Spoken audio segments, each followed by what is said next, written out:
Bismillahirrahmanirrahim. Assalamualaikum warahmatullahi wabarakatuh. Selamat pagi, salam ceria, salam bahagia dan para penonton. Alhamdulillah kita diberi oleh Allah Subhanahu Wa Taala kesempatan lagi untuk kita beribadah kepadanya, untuk kita menambahkan rasa syukur kita, untuk kita memperbaiki hari kita. Hari ini para penonton 27 Januari bersama dengan 15 pejam celik dah 15 kejap. Jangan sampai kita terus terpejam. Maka bila kita celik tu kita gunakan dengan sebaiknya. Para penonton, pagi ni bila kita buka TV kan rasa macam uish, rushing kan. Sebab subuh pun agak lewat. Tapi tak apa, insya-Allah kita gunakan kesempatan itu dengan sebaiknya. Kenapa? Kadang-kadang kita pun pukul 6.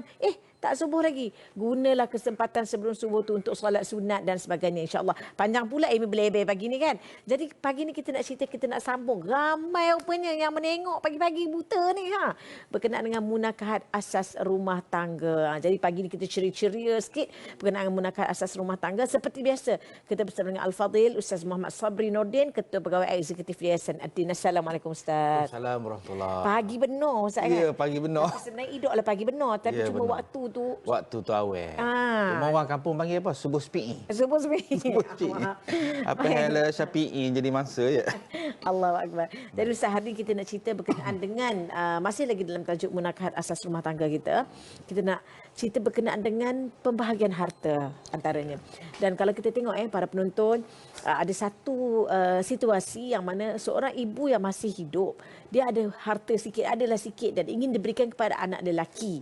Dari segi prinsip keadilan dalam Islam, adakah perkara ini bertepatan dengan jalan yang dianjurkan agama ataupun bagaimana?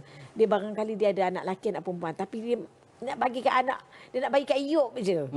Iung ni haram, tak mandang. Tidak dapat. Jadi bagaimana tu Ustaz, silakan. Baik, terima kasih Puan Sofiana, insya-Allah.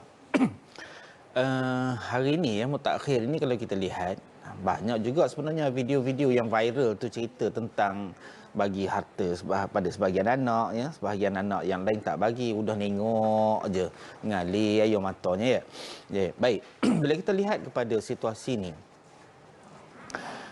secara asasnya tuntutan untuk berlaku adil itu adalah bukan semata-mata sesama makhluk, sama manusia tapi juga kepada semua makhluk yang ada, termasuklah manusia, binatang dan sebagainya, hendaklah kita berlaku adil.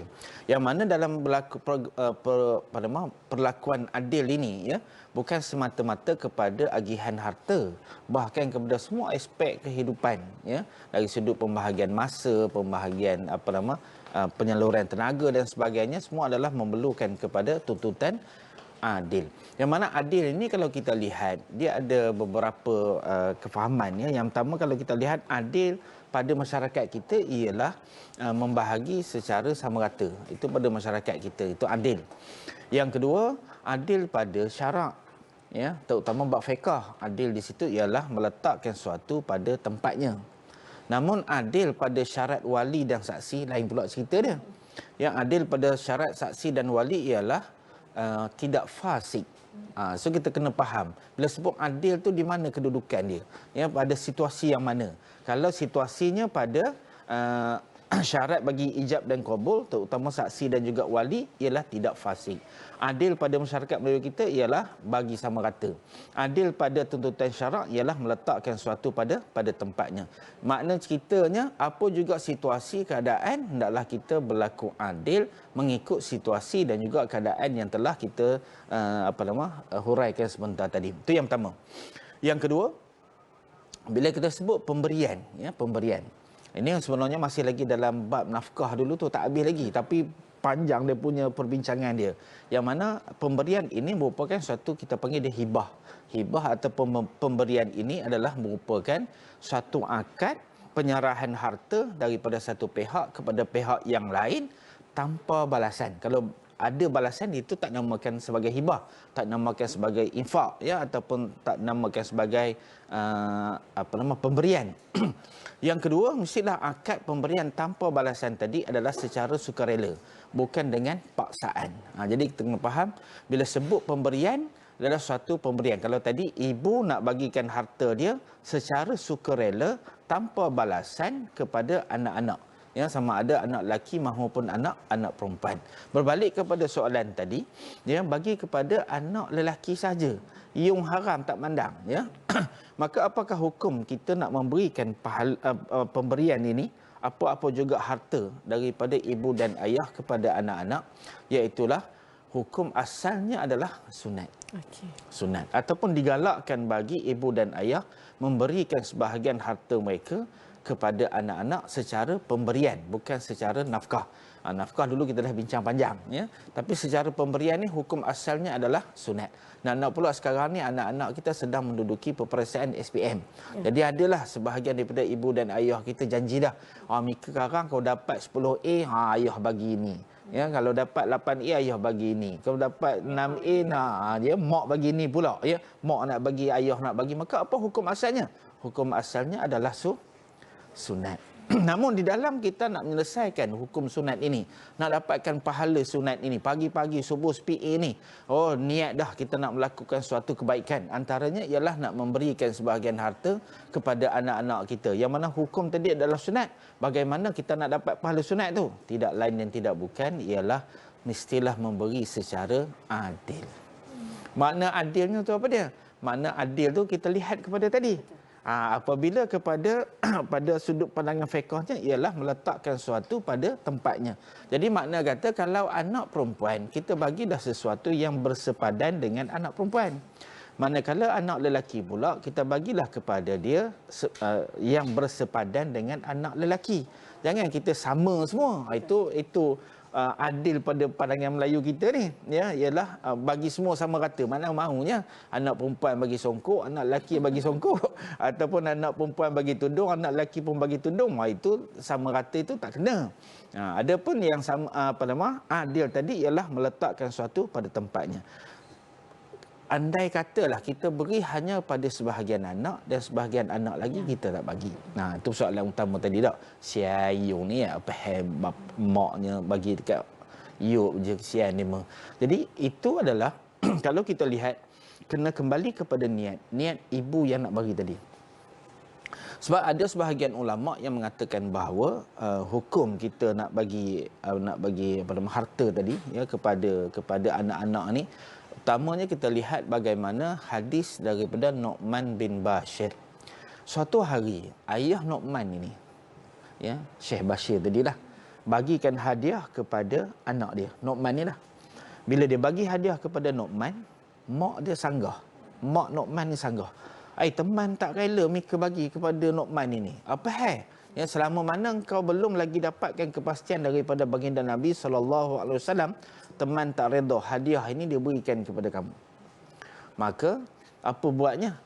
Ayah kepada Nu'man ini datang jumpa Rasulullah. Ya Rasulullah, teman nak nanyakan kepada Rasulullah. Ya, teman nak bagi hadiah kepada anak teman Nu'man ini. Teman dah bagi dah tapi maknya tak suka. Ya, apa pandangan Rasulullah? Maka apa jawab Rasulullah? Rasulullah tanya, anak-anak yang lain bagi dah hadiah? Tak, katanya. Kalau apa itu dia kata bertakwalah kepada Allah dan berlaku adillah kepada anak-anak. Balik daripada itu, Cik Bashir ini tadi bapa kepada si Nu'man ini ambil balik hadiah tadi dan dia tak bagi. Sebab apa dia tak bagi? Nak bagi kepada semua anak-anak tak mampu. Maka dia bagi kepada Bashir je sebab mungkinlah Bashir ini yang melakukan satu kebaikan kepada keluarga dia dan sebagainya. Maka dia nak membalas kebaikan anak ni tadi, maka dia bagi hadiah. Tapi bagi hadiah tadi, bila tanya kepada Rasulullah, Rasulullah tak redha. Maka dia kata bertakwalah kepada Allah, berlaku adillah kepada anak. Kalau nak bagi seorang, bagi kepada semua. Jangan biar Yung je dapat, Yung tak dapat, Yub je dapat. Itu tak mahu apa itu. Itu berlaku dalam masyarakat kita. Kadang-kadang dia kata, mandangkan Yub ni adalah anak lelaki. Anak lelaki ni ada tanggungjawab terhadap isteri dan anak-anaknya. Dia ni tak apalah senang sangat sebagai contohnya. Maka harta yang ada tu bagi kepada anak lelaki. Tanah yang ada bagi pada anak lelaki sebagai contohnya. Ya, Yung ni apa tak mandang. Tak apa, Mika nikah besok suami Mika tanggunglah. Apa itu pula? Tak mahu apa itu. Kecuali berbeza kalau nafkah. Nafkah ya. Nafkah ialah tanggungjawab bagi seorang ayah untuk beri kepada anak-anak berdasarkan kepada keperluan masing-masing. Maka waktu itu barulah dipikirkan sama ada anak ni nak kerja jauh. Ya, bila nak kerja jauh perlukan kepada kenderaan. maka ayah bagi motor kepada anak lakinya kerana kerjanya jauh, nak naik motor, ya. Adapun bagi anak perempuan yang kerjanya dekat dan sebagainya, tak payahlah naik motor. Itu dari sudut nafkah, ya, bukan dari sudut pemberian. Kalau kita faham situasi rupa ini, insya-Allah aman anak-anak kita, insya-Allah. Itu dia, insya-Allah. Dan para penonton, saya sebenarnya bersetuju dengan Ustaz. Jangan kata anak-anak dah besar. Kita pun masa kita kecil-kecil sekarang ni kan, kita rasa macam kita macam nak beri barang ke anak kan. Walaupun yang adil ni ialah tidaklah anak lelaki kita beli kereta mainan, anak perempuan pun beli katalah kereta kontrol. Maka kita belilah yang bersesuaian. Kalau saya suka letakkan Ustaz harga yang sama lebih kurang. Ya, lebih kurang lah, mana mahu sama tak. Berbeza tetapi mengikut situasi. Ya, tapi betul. saya setuju dengan Ustaz yang satu lagi bab lagi pula yang mana memang keperluan dia. Kalaulah kakak tu pergi sekolah naik bas, pergi sekolah pagi, sekolah petang, eloklah dia mungkin duit dia lebih sikit daripada adik yang tadika ni. Hiduplah sama dua-dua 10 mau itu. Jadi bergantung kepada situasi. Baik, Saya ada satu lagi situasi Ustaz. Baik. Di mana dia masuk sikit berkenaan dengan faraid. Ya, bila baik. kita tengok anak lelaki dapat lebih. Baik. Sebenarnya dapatan itu datang dengan tanggungjawab. Betul. Tapi part tanggungjawab itu yang tak nampak. Yang nampak duit saja. Ya, Kita nak berehat seketika para penonton. Kembali selepas Munakahat Asas Rumah Tangga.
Alhamdulillah kembali kita dalam Munakahat Asas Rumah Tangga. Sebelum kita berehat seketika tadi, itulah Ustaz. Kadang-kadang katalah dibagi faraid ke dan sebagainya. Tapi kita lupa, duit itu, pembahagian itu datang dengan tanggungjawab.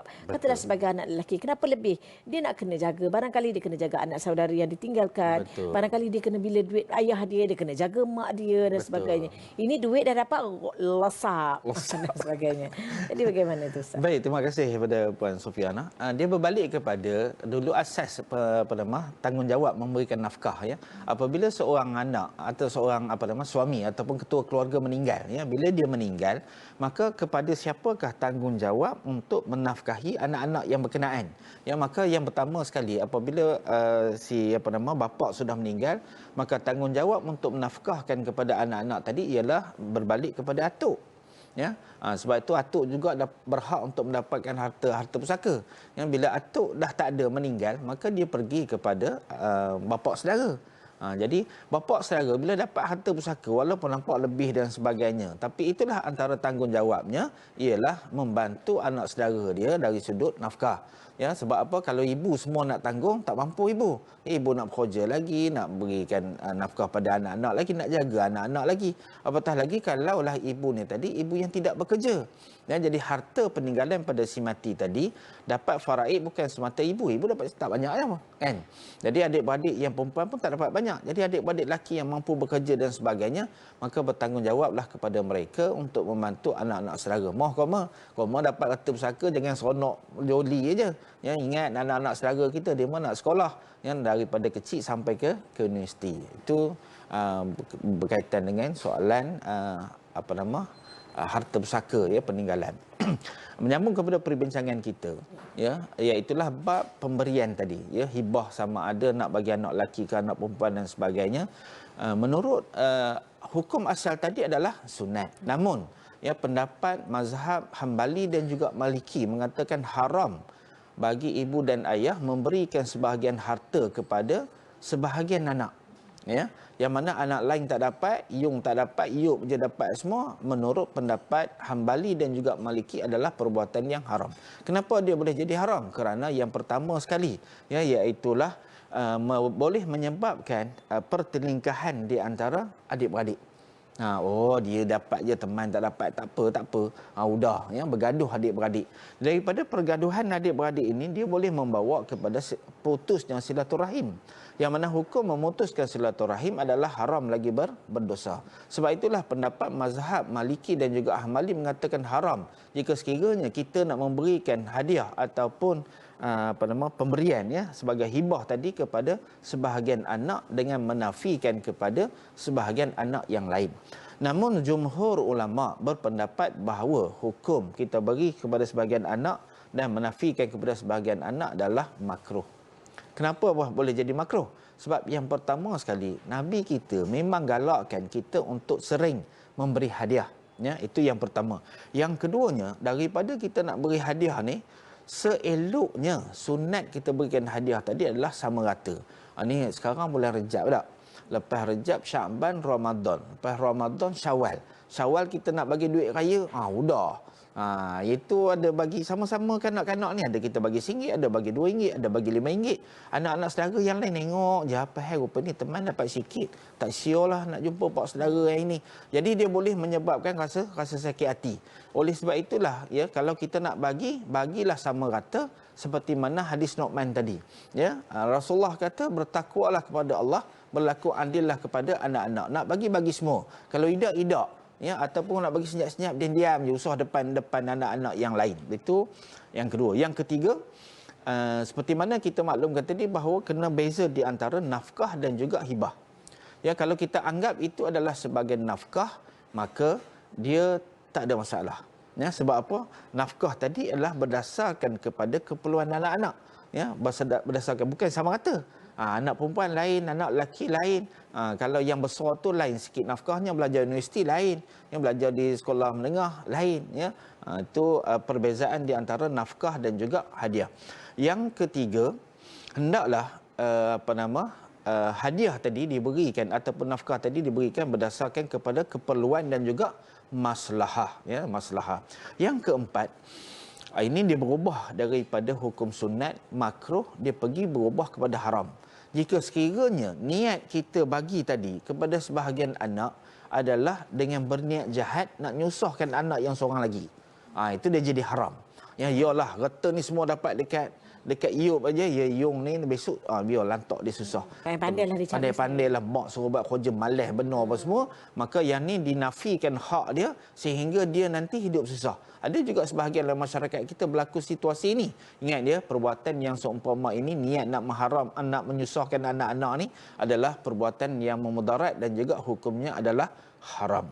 Dan yang kelima, hukum kita bagi hadiah ni tadi dia berubah menjadi harus jika sekiranya anak-anak reda, tak apalah mak. Ya kami ada harta sendiri dah, kami udah kerja dah. Yang ni bagilah adik-adik. Adik-adik pun kerja bukannya bagus benar pun. Ayolah demo ni dapat ya. Ya kami tak apa, tak ada masalah mak. Ya, maka itu dia berubah daripada sunat tadi kepada harus. Maka niat yang baik di kalangan anak-anak kita ni yang tak berkira bab soal harta ni, maka itulah sifat yang sangat terpuji di sisi Allah Subhanahu Wa Taala.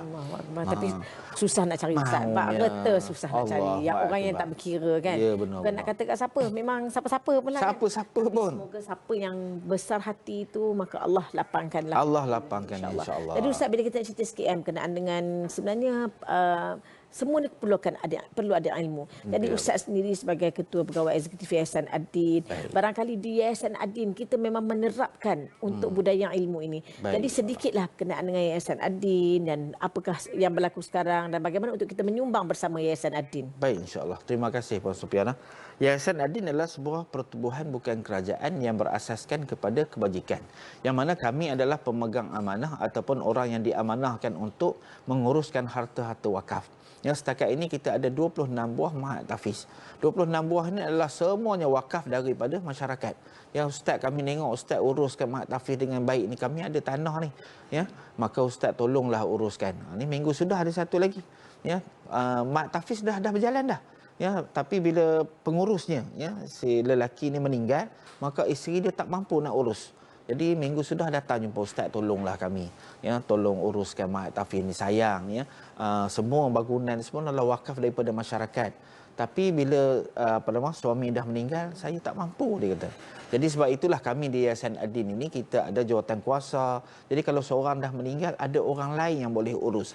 Ya, bila urus begini, insya-Allah anak-anak dia boleh belajar dengan baik, dengan juga tenang. Yang pertama. Yang kedua, Yayasan Ad-Din setakat ini ya, selain daripada 26 buah mak tahfiz tadi, kita ada pelbagai peringkat daripada sekolah rendah, tahfiz menengah rendah, menengah atas, tahfiz vokasional dan juga program pengajian tinggi. Minggu sudah juga kita sudah meeting dengan UPSI. Nak buat program baru ni. Itulah diploma matematik. Belajar dekat mahat tahfiz kita, diploma nanti dikeluarkan oleh UPSI, Universiti Pendidikan Sultan Idris. Daripada program diploma matematik ni, anak ni nak pergi mana? Dia boleh ambil bidang engineering, boleh ambil bidang accountant dan sebagainya. Jadi ini di luar kotak sikit lah. Dulu orang mahat tahfiz jadi tu imam je lah. Sekarang ni macam-macam kerja dah boleh buat. InsyaAllah. Baik. Setakat hari ini ya, kita di Yayasan Ad-Din ini sudah melahirkan sejumlah 1,279 orang pelajar yang khatam Quran. Bukan sekadar dia khatam Quran, bahkan lulus ujian. Bukan senang nak dapat ni. Sebab ujian ini, pelajar-pelajar ni, dia kena baca daripada awal juzuk sampai habis. Maksima 5 kesalahan. Kalau lebih daripada 5 kesalahan, 6 kesalahan, mereka balik dulu dah. Satu Quran ya?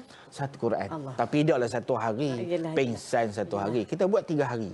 Kalau 30 juzuk ni kita buat 3 hari. Kalau 20 juzuk kita buat 2 hari. Kalau 10 juzuk ke bawah buat 1 hari lah. Daripada 8 pagi sampai lepas isyak sekarang. InsyaAllah. Itu cuma kita berhenti rehat, makan dan juga solat. Ini program-program syahadah yang telah kita jalankan di Yayasan Ad-Din. Bagaimanakah konsep Yayasan Ad-Din ini boleh berjaya menguruskan sejumlah 26 buah mak tahfiz ini? Tidak lain dan tidak bukan adalah melalui konsep wakaf, sedekah, infak dan juga derma, sumbangan yang tuan-tuan beri. Yang daripada sumbangan tuan-tuan bagilah yang kami dapat menguruskan Yayasan Ad-Din ini dengan sebaik mungkin. Tambah-tambah lagi pula, ni tahun 2024, kita baru je buat temuduga pengambilan pelajar baru Puan Sophia. Alhamdulillah, sudah ada di kalangan anak orang asal. Anak orang asli, terutamanya Kampung Tonggang di Ipoh sana tu. Dah mohon dah berminat dah nak masuk ke mak tahfiz kita. Jadi caranya mudah aja tuan-tuan nak menyumbang kepada kita. Nombor akaun yang tertera di kaca TV anda itu ya, ambil dia snap, ambil gambar, tak ada nak saling ustaz. Ambil je gambar dengan handphone itu, simpan. Ya, bila ada kelapangan nanti boleh menyumbang terus melalui nombor akaun yang tertera. Yang kedua, di kaca TV anda ada 2 QR code. Yang pertama QR code yang warna hitam ini. Ya, QR code yang warna hitam ini adalah bagi mereka yang berhajat untuk menyumbang secara bulanan. Jadi di scan je, nanti keluar borang, isi borang dengan lengkap. Kemudian nanti insya-Allah setiap bulan pihak bank akan potong dan masuk terus ke akaun Yayasan Adin. Mudah aja ceritanya. Yang kedua ialah QR code yang warna merah. Itu nak menyumbang secara one off. Berapa nak nyumbang ke guna QR code yang warna merah itu. Insya-Allah mudah-mudahan lepas daripada kita buat nyumbangan, jangan lupa slip bank itu ngantor ke nombor saya 019-575-2956. Kenapa? Kerana kami kena buat audit. Setiap tahun kami kena hantar laporan kepada Lembaga Hasil Dalam Negeri dan juga Majlis Agama Islam Negeri Perak. InsyaAllah. InsyaAllah. Terima kasih banyak Ustaz atas Baik, ilmu pada hari ini. Dan sebenarnya memetik daripada Ustaz cakap tadi, saya teringat satu sepotong hadis pendek je tapi sangat bermanfaat, iaitu tahadu tahabu. Hendaklah kalian saling memberi hadiah, nescaya kalian akan saling mencintai. Maknanya bila kita bagi hadiah, kita rasa lebih kasih sayang, insyaAllah. Betul. Terima kasih banyak kita ucapkan kepada Al-Fadhil Ustaz Muhammad Sabri Nordin, Ketua Eksekutif Yayasan Adin, dan kepada anda para penonton, jangan lupa ayo sama-sama kita berjuang membantu Yayasan Adin untuk pembangunan ummah, insyaAllah. Terima kasih banyak Ustaz dan juga anda para penonton. Pada semua yang meninggalkan komen di Facebook dan sebagainya, teruskan bersama kami dalam Assalamualaikum 7 selepas ini.